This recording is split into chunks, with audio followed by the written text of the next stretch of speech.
Thanks a lot, everyone, for joining today's meetup. As Neil was saying, this is going to be more like a discussions format. So the idea is that as I move on in the presentation, you will have the occasion to ask as many questions as you want, and I will do my best to answer them. So my name is Agnes Leroy, and I am GPU director at Zama. So Zama is a French-based company that develops tools for developers to use fully homomorphic encryption. And so I have a lot of experience working with GPU acceleration prior to joining Zama. I started out as a researcher in computational fluid dynamics, and in my PhD, I implemented a specific simulation method using GPU acceleration. And then I worked as a researcher in a company for 5 years, also doing GPU acceleration. And after that, for a while, I switched and I worked in a company to simulate power grid operations. And finally, I moved on to the field of cryptography and joined Zama to accelerate FHE on GPU. So what we do is integrated in a library. So my email is here in case you need to contact me later on. And so the GPU acceleration that we work on is integrated in a library that's named FHE. So this is a library that provides integer arithmetic over encrypted data based on the FHE scheme. And it's an open source library, so you can check out the repository on GitHub. And also we have some use cases for machine learning and for blockchain in public repositories that are named Concrete and FHE VM. So I think if you want to start asking questions now, maybe you can. Otherwise, I can probably start with an introduction to what a GPU is. And then we will move on progressively to how to use a GPU to accelerate FHE. If anybody has a question, I think you can ask in the chat, or you can just unmute yourself and ask the question. All right.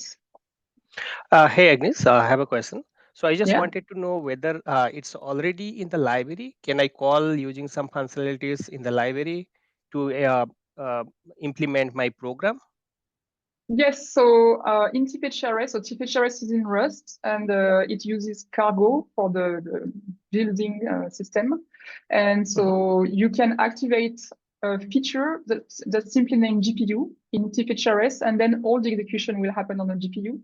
So in the documentation, you can check out there is a page on how to use FHE with GPU acceleration, and it's nearly exactly the same as using the CPU. Okay, thanks. You will see in the presentation, I will explain a bit more about the cryptography. So one of the differences we have on CPU and on GPU are the cryptographic parameters, because behind the scenes, we don't have the same exact algorithms on CPU and on GPU, and I will explain why here. I hope that answers your question. Thanks. All right. Yes. Perfect. So I don't know if everybody is familiar with what the GPU is, but I think that's a good way to start this discussion so that we are on the same page. So historically, CPU is a processor that is able or designed to handle a wide range of tasks quickly, but it's limited in the concurrency of tasks, as opposed to a GPU, which is tailored to quickly handle a lot of relatively small tasks concurrently. And so at Zama, we are currently only targeting NVIDIA GPUs. So I will also give you a little bit of context on what GPU is, like what NVIDIA GPU brings. Because actually the reason why we are using those GPUs, first of all, because they are the most powerful on the market at the moment, but the main other reason is that they can kind of easily be programmed rather efficiently compared to other GPU brands. And that's actually what made them so popular for machine learning. Because at the beginning, it was only designed, so NVIDIA GPUs and GPUs in general, they were only addressing the problem of 3D graphics. So they were basically designed for video gaming. But in 2006, NVIDIA released the CUDA programming language that allowed anybody to write programs to be executed on a GPU and not necessarily 3D graphics programs.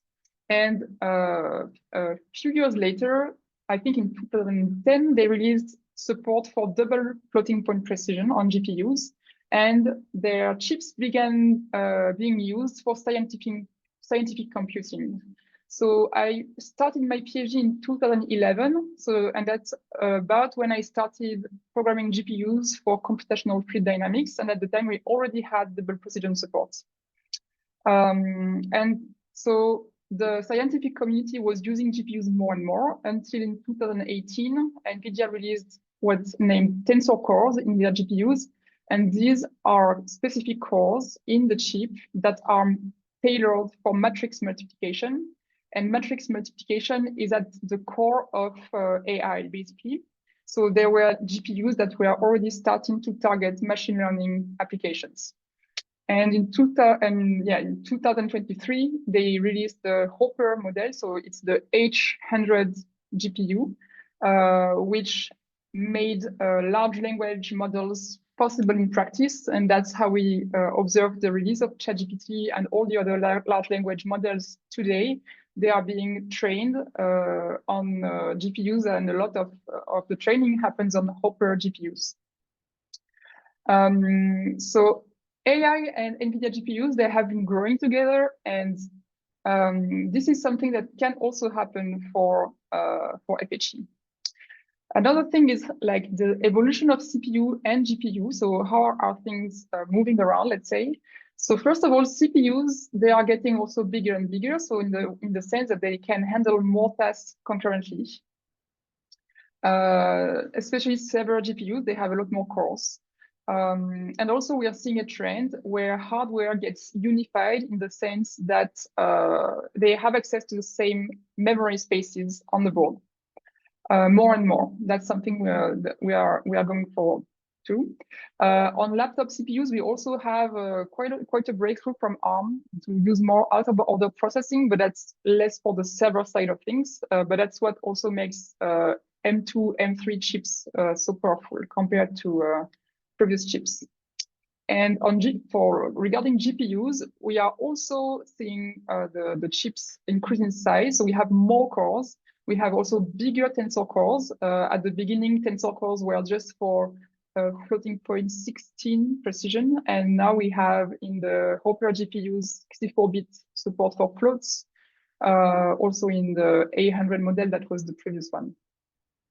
The evolution is also to have better communication between the CPU and the GPUs, and to have more efficient multi-GPU computations overall, also with better communication between GPUs. So I think that's about it. I don't know if you have questions up to this point. I'm not a specialist on CPU design, so if anybody has remarks to make, feel free. Once again, if you want to ask a question, you can unmute yourself and start talking, or you can ask in the chat. Okay. So basically, the main question you can be asking is are GPUs a good match for FHE? So is it efficient to accelerate FHE on a GPU? And the first answer I would say is rather no. So FHE is kind of like all the linear operations, let's say. They are very well suited for GPU acceleration, but the most costly operation in FHE is the bootstrap. So I refer to it as PBS in the slides. It's a programmable bootstrap because I personally work with TFHE.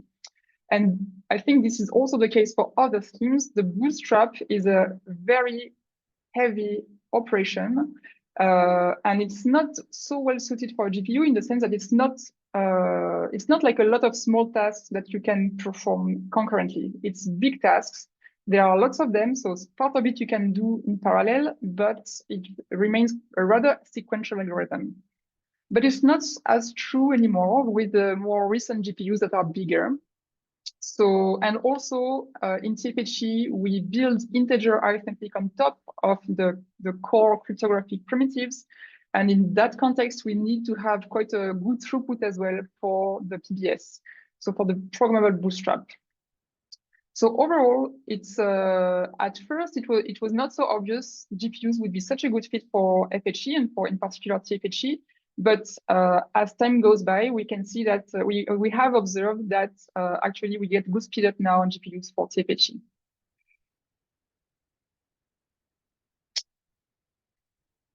So maybe we can, so okay, I don't know if anybody has questions up till now. The aim here is to try and take you through what is the programmable bootstrap algorithm so you can get an idea of what's in there, and then we will see some performance, so some benchmarking results on GPU. So if anybody has a question, feel free to ask now.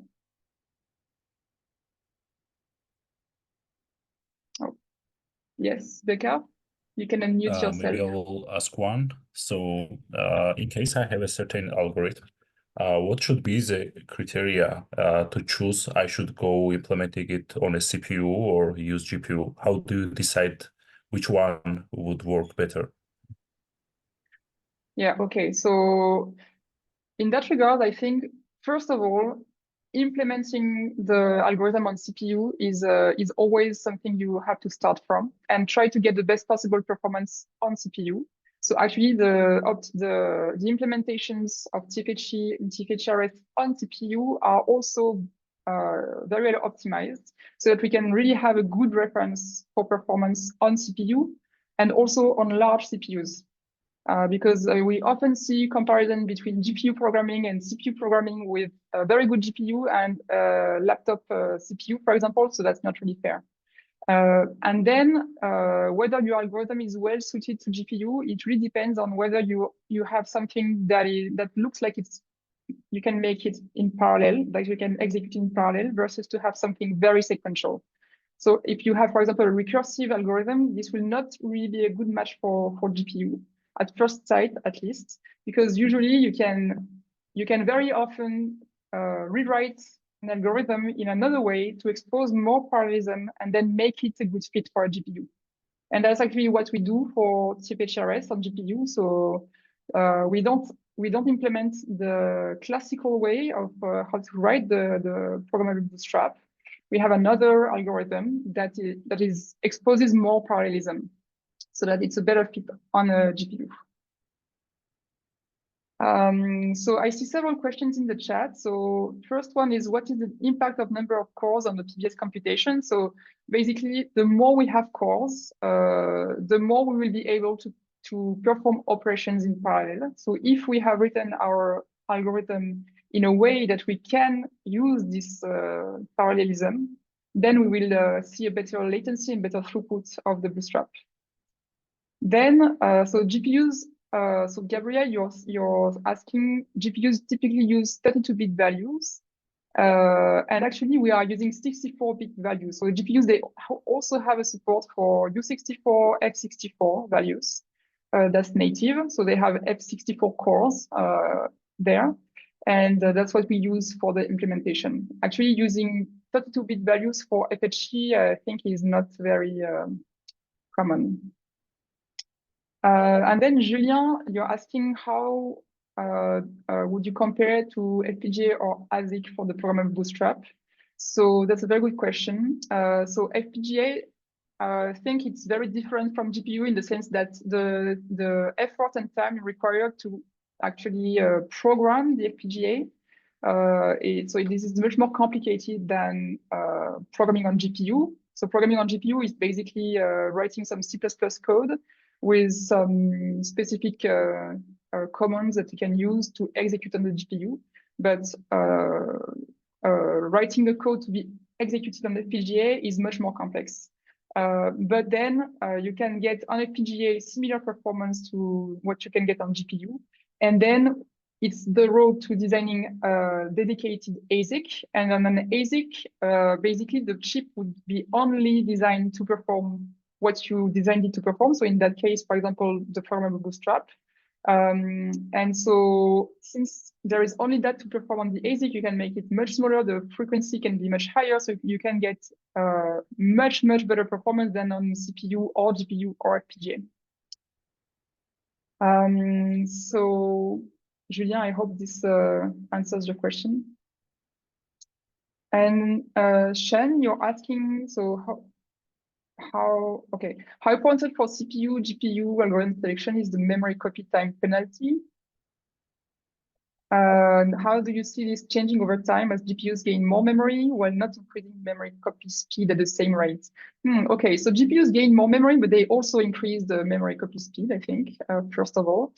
And today in our use of FHE, maybe this can change with time, but today memory transfers are not what are the bottleneck in terms of performance at all, because FHE computations are so expensive. The time we spend doing memory copies is actually negligible. So maybe not negligible, but it's really not preponderant, let's say. So at the moment, this is not something we are focused on too much, but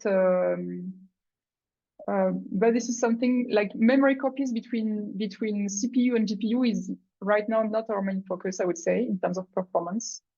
But actually, there are some other topics like because we need to read the bootstrap key in global memory on the GPU, and the bootstrap key is rather big, so that there are many topics related to memory access within the GPU as well. And yeah, Sean, you're right. In many cases, the memory copies are the bottleneck, but in the case of FHE, computations are so expensive that actually that's not yet the case, I would say. So the technique to divide the TBS in parallel small tasks is something I will go through a bit later. So I keep your question, Sunny, for in 5-10 minutes.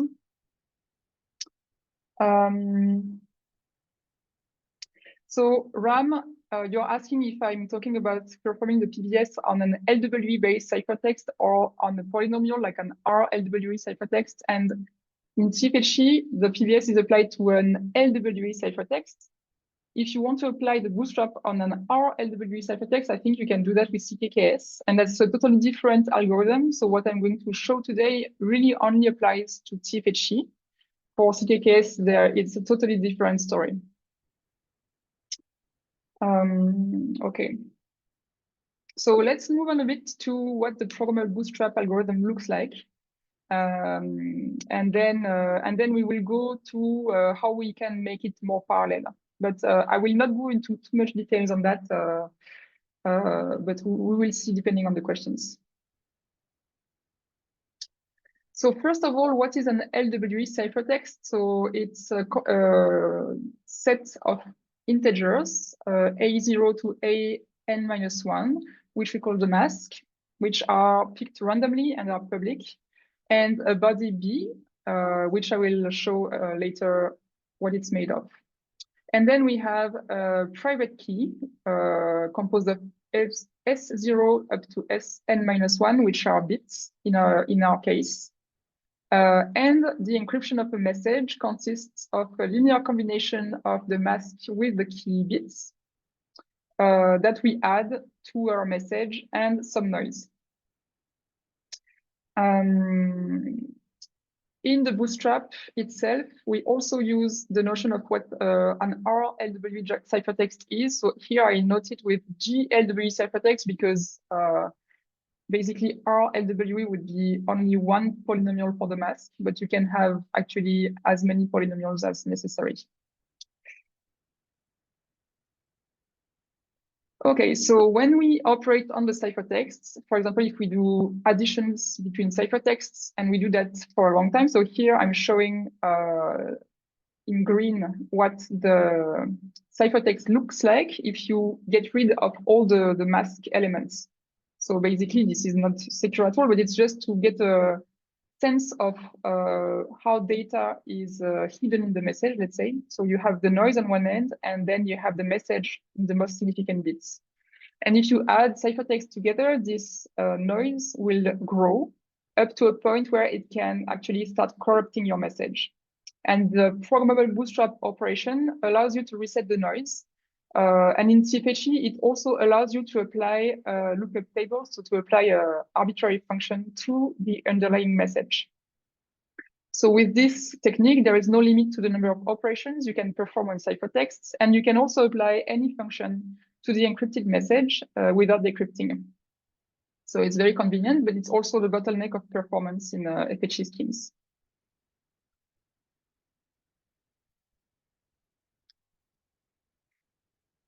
So here you can see I'm drawing the message with 4 slots, so 4 bits. And actually, this is what we use in practice. So beyond, let's say, 6 bits or 8 bits of message, the programmable bootstrap becomes extremely expensive.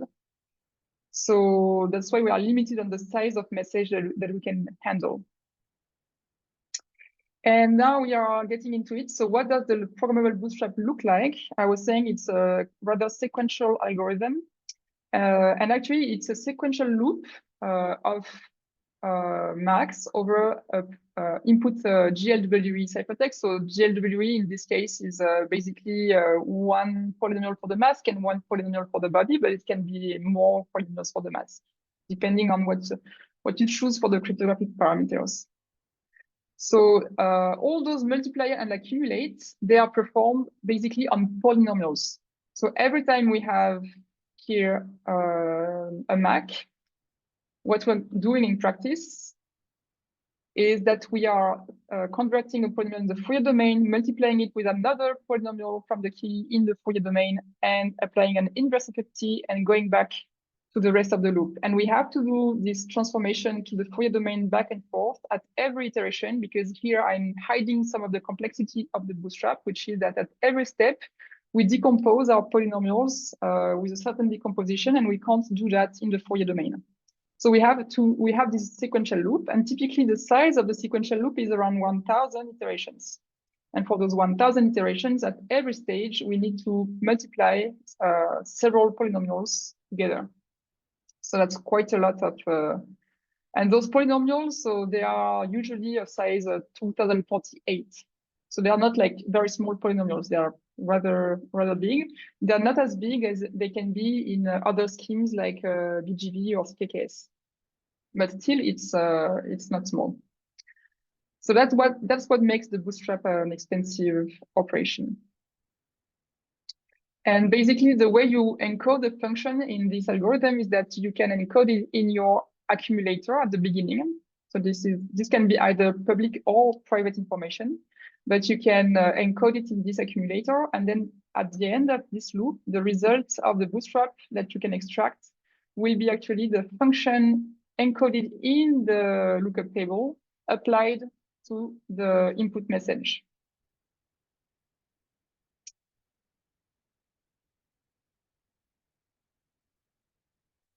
Okay, now in TFHRS, I'm saying we don't have exactly this implementation implemented on GPU. Instead, we have what's named the multi-bit PDS. So it's a paper by Zhu et al. So Zhu is Z-H-O-U et al.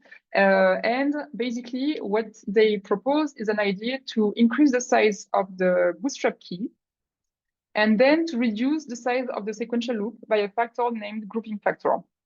And to do that, you have to pre-compute what they call key bundles in their paper. And the computation of those key bundles can be done in a very parallel way. It's lots of polynomial multiplications, basically. So Alessio, you're asking what is the dimension of the lookup table? So the lookup table is a set of, so here we will have 2 polynomials, and each polynomial will be of size 2048.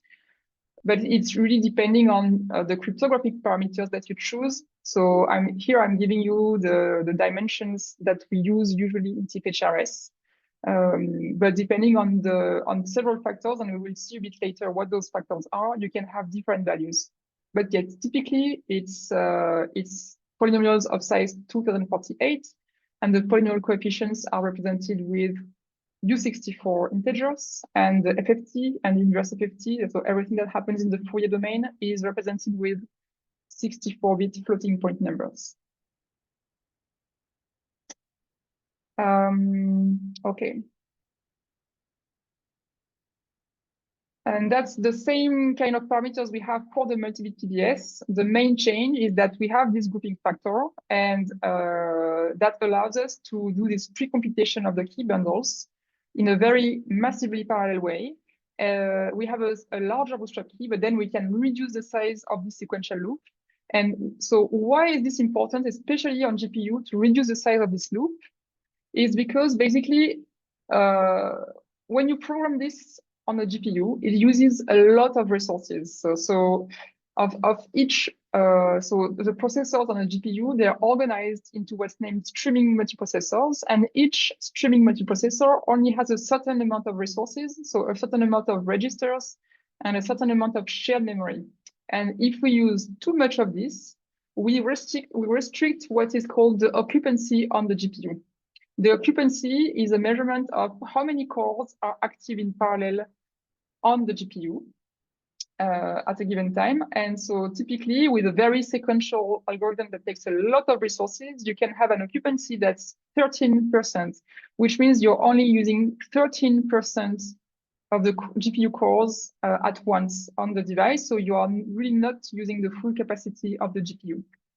So the occupancy in GPU programming is something we look a lot at because it gives us an idea of whether we are using the GPU in a good way, let's say in a way that we are maximizing the use of resources, but so not up to the point where memory transfers become preponderant. So having an occupancy of 90% or 80% is something that is usually good.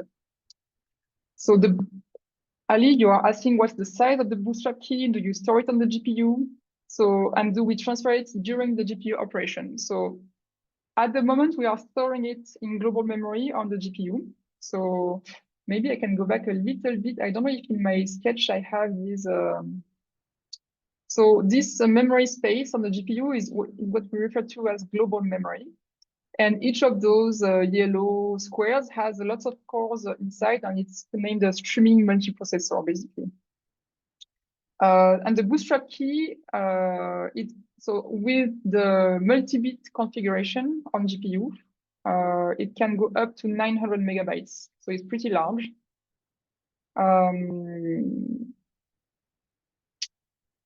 And at the moment, we don't transfer it during the operation. We copy it to the GPU once at the beginning of the program execution, and then we read from that on the GPU directly.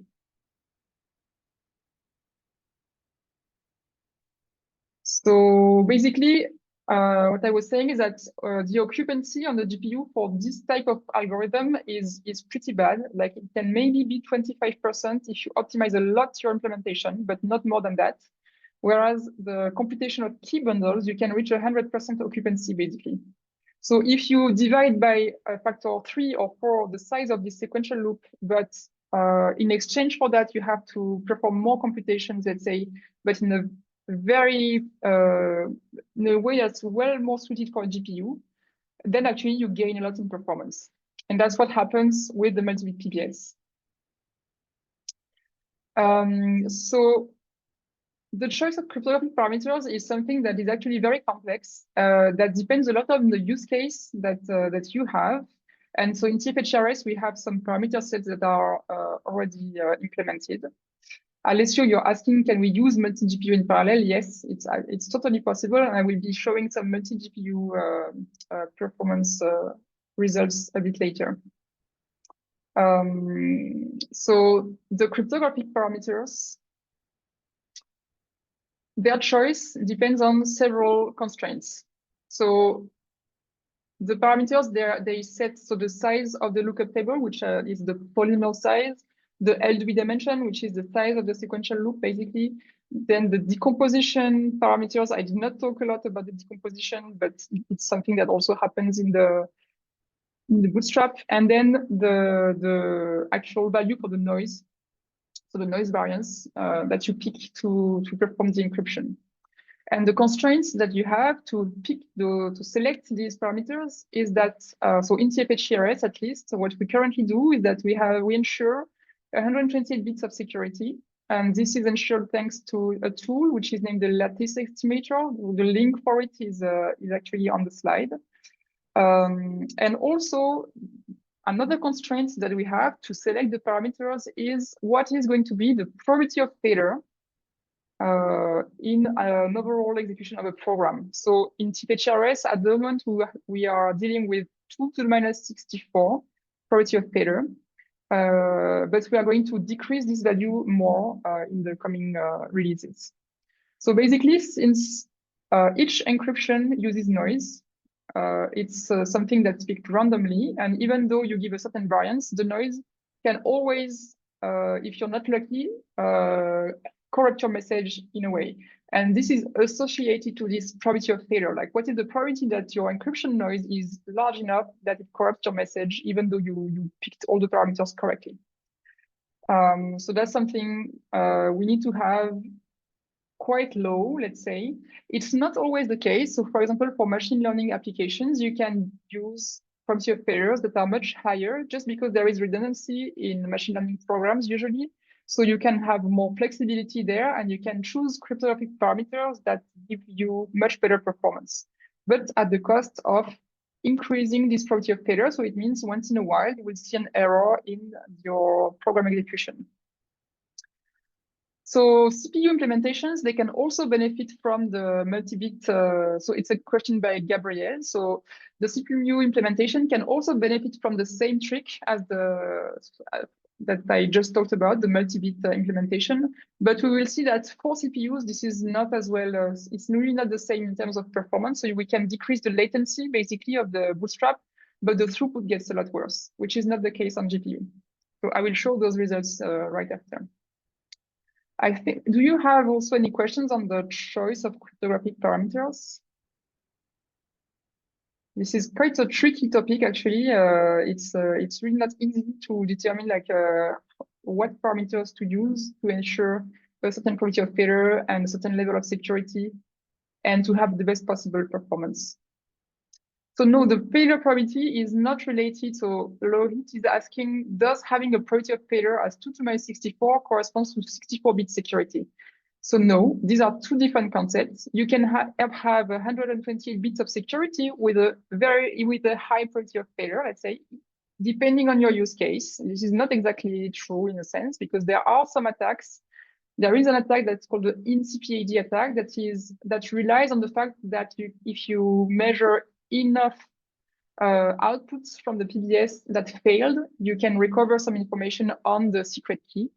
So, but that requires a person to have access to the results of the bootstrap. So depending on the use case, this is not necessarily the case. But in the use case that I'm dealing with, or we are dealing with FHE, we want to cover this possibility. And so that's why in the future, we're going to decrease this probability of failure to 2 to the minus 128 as well. So all the random number generation at the moment, it's done on the CPU. It's done on the Rust side. So this is a very sensitive part of the implementation in terms of security, because it's the encryption itself and the generation of all the private material is very critical in terms of security. And at the moment, this only happens on the Rust side. And we could probably see some performance gains with GPUs, but it would require a lot of efforts to do that securely. So at the moment, we are not going into this. And again, this is not exactly today the bottleneck that we have in terms of performance. The computations themselves, they are much more costly than generating the random data. And the noise, of course, is generated. So the private material is something that the user has. So it's something that's usually generated on someone's laptop or something like that. So GPU computations, typically they would happen on a server. So yes, the encryptions themselves, the keys, they are generated on CPU, and then we copy the data to the GPU and we process the data on the GPU. We copy back to the CPU and send back to the user. And actually, there is also some compression of data happening and decompression to also reduce the size of the data we have to transfer between the user and the server. So in FHE, the best trade-off with these constraints, let's say, the best trade-off that we observe in terms of performance is to encrypt 4-bit messages. So that's why, so we always use ciphertexts that encrypt messages of size 4 bits. And then with this, we actually, in the library, reconstruct all the operations that you can apply to integers, like addition, multiplication, division, comparison, computing the maximum between 2 values or more values. All of this is reconstructed based on 4-bit information. So it means, for example, if you want to add 2 64-bit encrypted values, you have to compute some carry propagation in the algorithm. And that's also the case, like that's the case in many places. So we have all these algorithms implementations in FHE to, based on 4-bit messages, reconstruct all the operations we want to support for integers of arbitrary size.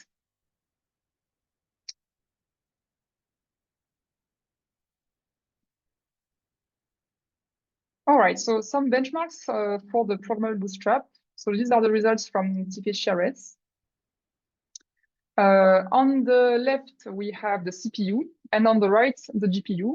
So the CPU is actually a very large AMD CPU. I think it's their most powerful model at the moment. And the GPU we use for benchmarking is the Hopper model, so the H100 GPU. Which is not the most powerful GPU there is today, but these are the results that I can show now. The most powerful GPU on the market today is the H200 GPU, which is basically 2 H100 GPUs put together to make it simple.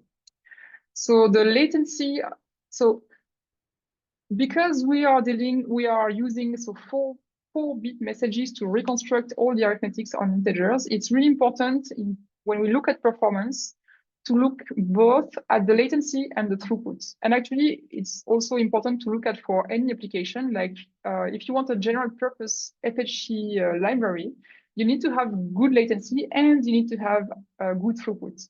So we're going to look at both here.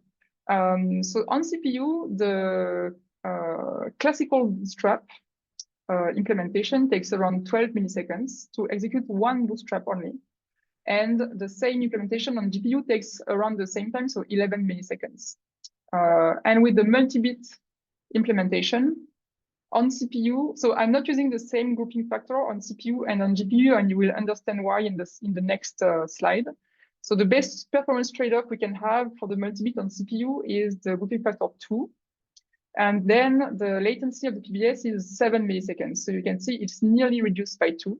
So basically, the size of the sequential loop is reduced by 2 with grouping factor 2, and we have to pre-compute those key bundles. And with grouping factor 3 on GPU, we go down to around 3 milliseconds for one PBS. Pedro is asking whether we expect the same ratio between CPU and GPU timings on domestic hardware instead of server-grade hardware. This is not so easy to answer, I would say, because depending on your laptop, the CPU capacity and the GPU capacity may completely differ. So it's not so easy to tell. I would say that probably you would get better performance on the CPU rather than the GPU on a laptop. Because it's usually not very powerful GPUs you can have on a laptop. Whether the CPUs maybe have better performance, let's say, compared to the price. On servers, however, this is different. I'm going to show later the price of each hardware, so we will see that actually the GPU is cheaper than the CPU here. So now if we look at the throughput, on CPU, we understand why the multi-bit PBS is not so interesting, because even with grouping factor 2, we can only perform around 2000 PBSs per second. If I go to grouping factor 3 on CPU, it will be even worse. So basically, the key bundle pre-computation takes up a lot of resources on the CPU, and it prevents executing something else. So the throughput is degraded a lot. Whether we can execute around 11,000 PBSs per second with the classical implementation. The CPU results. So here, in terms of latency for the multi-PBS, it's already multi-threaded.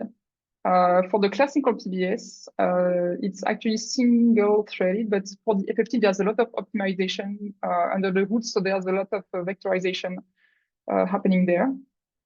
And for the throughput, everything is multi-threaded.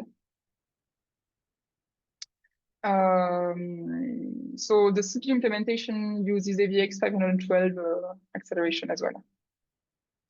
So on CPU, we can execute up to around 11,000 PBS per second. And on GPU, with the classical PBS, it's around 9,000 PBS per second. But we see that if we go to the multi-bit PBS, here I'm using grouping factor 3, we go up to 13,000 PBS per second with this implementation. So the throughput is similar to what you can have with the classical PBS on CPU. With one GPU, and the latency is basically 4 times better. And what's interesting with GPUs, I think somebody mentioned earlier, is that you can actually use multiple GPUs to perform computation. So you can actually increase a lot your throughput by adding more GPUs to perform the computation. So if we look at the operations on integers, so I'm going to show results on the addition between two integers. Oh, sorry, the same bootstrapping key is used in the throughput measurements. So the bootstrap key is the same for these two, because this is the classical PBS. And then it's a bit different for those two because we don't use exactly the same factor on CPU and on GPU. I don't know, Rasul, if that answers your question. Sorry, Rasul was asking, is the same bootstrapping key used in the throughput measurements? So the bootstrap key changes depending on whether you're using the classical PBS or the multi-bit PBS. And in the multi-bit PBS case, okay. In the multi-bit PBS case, depending on your grouping factor, you have also different keys. But here, for one batch execution, we use only one bootstrap key. So we have one key per measurement. I think that's what you mean, Rasul. It's not multiple keys. And these are with the parameters that follow the constraints I was showing earlier for the security level and the failure probability. So Ali is asking whether for the GPU implementation, we write our custom CUDA kernels and bind them to Rust using FFI. And yes, that's what we do. So we have a kernel for the PBS. We have C++ implementations of the integer operations. And then we have a Rust binding to be able to call those entry points from TFHRS. So TFHRS has a backend that's named TFHE CUDA backend, which is also released as a Rust crate, where we expose all the entry points that are available on the CUDA side in Rust. So regarding the integer arithmetic, so I'm going to show results for the 64-bit addition and multiplication. Gabriel, you're asking, sorry, I'm going to wait a bit because I think people have more questions. So TFHRS is measured with CPU. Yes, sorry, this is both are actually TFHRS, but this is the CPU backend and this is the GPU backend.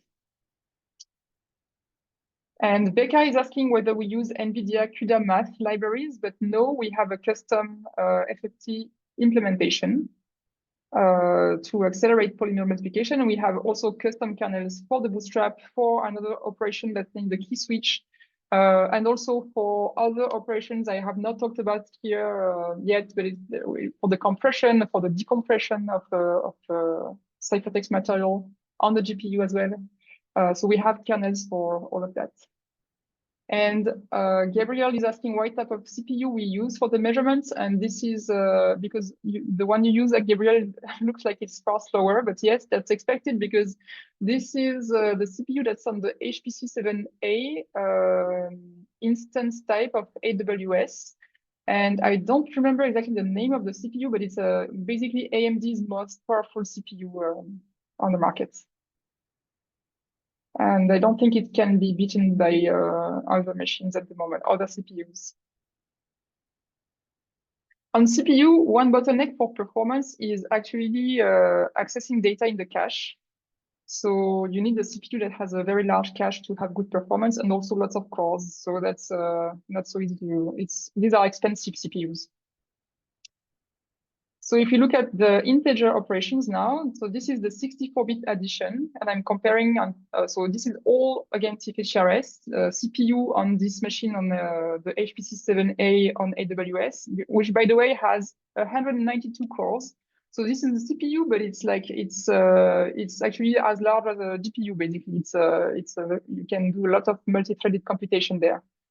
So the 64-bit addition on that machine, it takes 111 milliseconds on the CPU, and on GPU, we reach 25 milliseconds.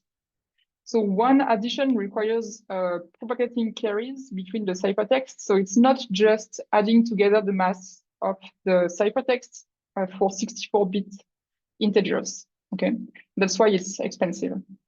And then in terms of throughput on the CPU, we have around 67 operations per second we can make. And on the GPU, it's a bit lower. It's 45 operations per second, but that's something we are working to increase. And then we can see that with 2 GPUs, we can reach around 100 operations per second. And the price for the GPU is much lower than the price for the CPU machine. So the addition, you can see if we add GPUs to the computation, the latency does not decrease because it's not very computationally intensive for 64 bits. So if we look at another operation, which is the multiplication, in that case, we end up performing for 64-bit integer, I think at up to around 1,000 PBSs in parallel for one multiplication. So this is much more intensive. And in that case, the CPU latency is around 400 milliseconds, and on GPU, we have around 220 milliseconds. And the throughput is relatively similar. And we can basically double the throughput when we use 2 GPUs. So we go down to around 150 milliseconds for one multiplication on 64-bit data on 2 GPUs. So here we are not, so each PBS happens on a given GPU. We don't split the computation for one PBS. What we do is we split batches of PBSs executions on the multiple GPUs.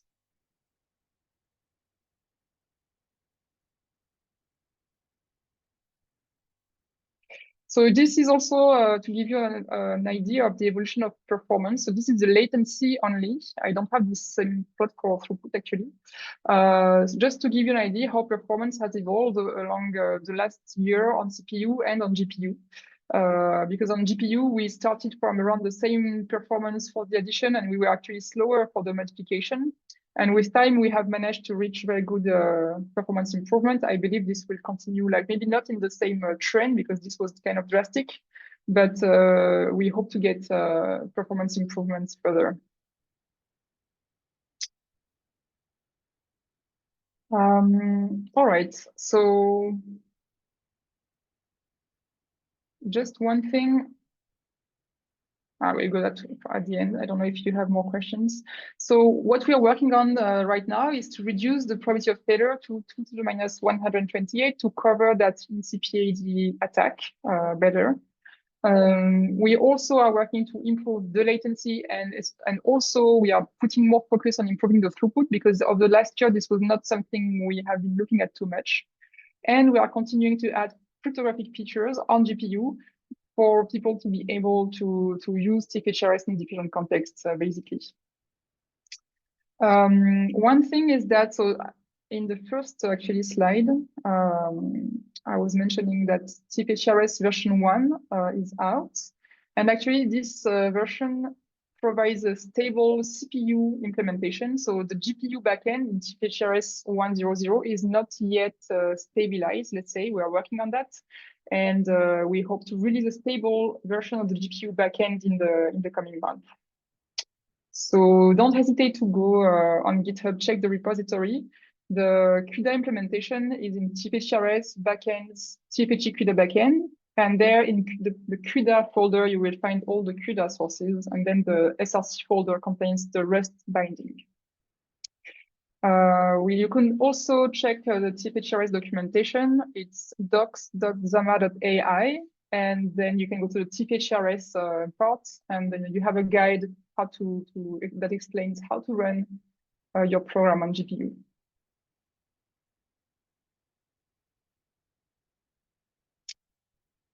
All right, so does anybody have more questions?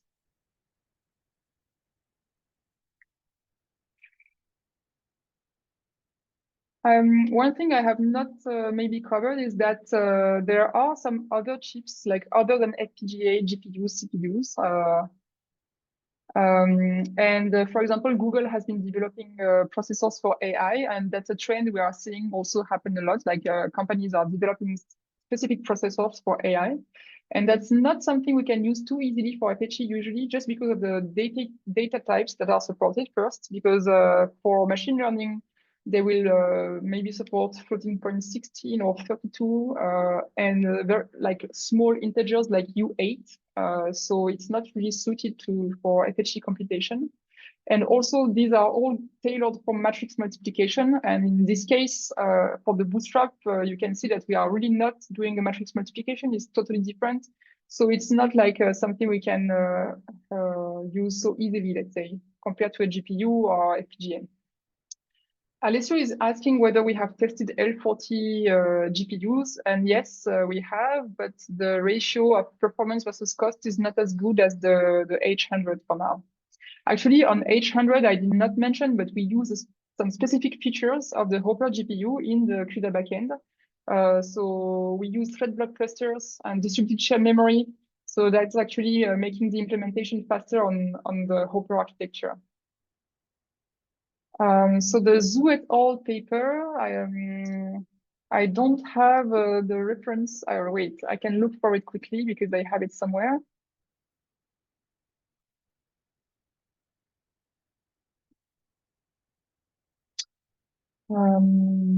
Let me check.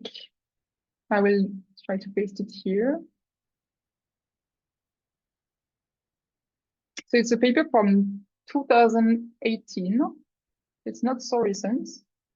It's called Faster Bootstrapping with Multiple Add-ins. I will paste it here. If I can. No. Okay.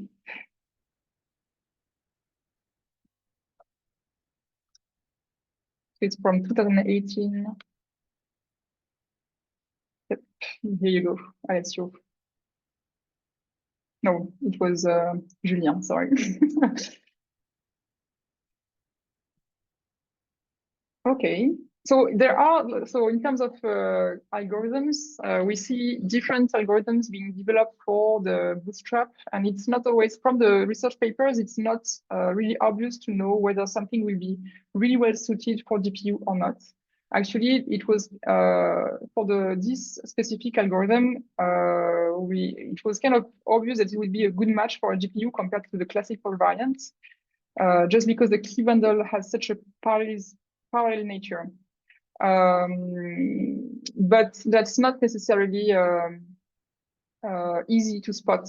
So you most of the time you have to try and see how things behave on the GPU before concluding anything. What's kind of amazing with the multi-bit TVS is that our latency is 4 times better, but the throughput is also better. And that's something that's not easy to achieve. To at the same, I have an algorithm that improves both is very hard actually. So Kostub, you're asking if I'm probably saying your name wrong, sorry. So you're asking if we are exploring other FHE schemes like CKKS on GPU. So in my team, we are not, but I know there are some research works and some work. There is some work on CKKS on GPU for sure for the bootstrap. But in that case, it's very different because you deal with much larger polynomials, which coefficients are also much bigger, and then you use entities to perform the bootstrap. So it's a very different implementation. And one bootstrap is very costly, but it allows you to bootstrap a batch of messages at once. So it's a different kind of approach. You can have a really good throughput, but you cannot have a very low latency. Like one bootstrap is very costly. So are there specific instructions which are significantly used by PBS for risk or CISC? I think in the end, we end up doing lots of complex multiplications and additions for the FFT. So anything that vectorizes this is good. Probably also the casting between floats and integer data also is something that impacts performance a lot.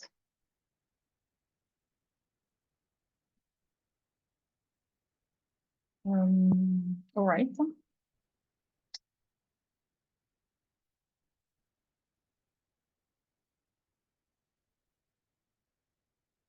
I don't know if anybody else has a question.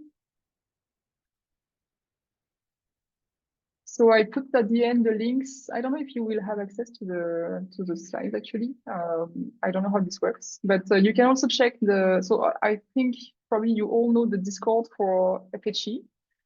There is also this link, zama.ai/community to, okay, Neil says we will upload the slides, so you will get the links. So you have this community website also if you need support or to ask questions and to engage with the community.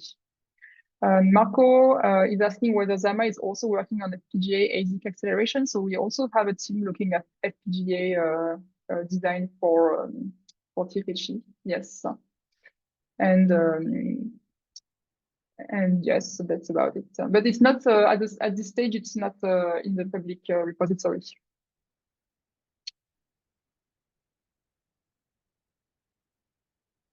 All right. So thank you, everyone.